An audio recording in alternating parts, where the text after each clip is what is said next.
Hello, প্রায় দুদিন পর আমি আবার চলে এলাম। তবে আজকে রান্নার ভিডিও নয়, আজকে একটা রিভিউ ভিডিও নিয়ে এসেছি। আমি ফেসবুকে দেখে না happy planet lime scale remover একটা সলিউশন কিনেছি। আজকে তো ডেলিভারি এলো।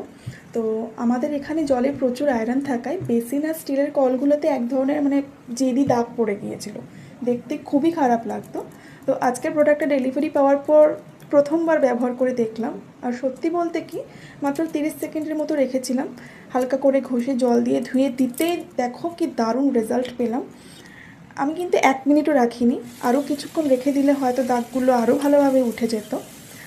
আমার ব্যক্তিগত অভিজ্ঞতায় আমাদের মতো গৃহিণীদের জন্য এটা বেশ উপকারী একটা প্রোডাক্ট। তাই ভাবলাম রিভিউটা তোমাদের সঙ্গে শেয়ার করি। তো যাদের বাড়িতেও জলের আয়রন বা লাইম স্কেলের দাগের সমস্যা আছে, তারা চাইলে একবার ব্যবহার করে দেখতে পারো। দারুণ জিনিস। চলো বাই, পরে আবার নতুন ভিডিও নিয়ে আসছি।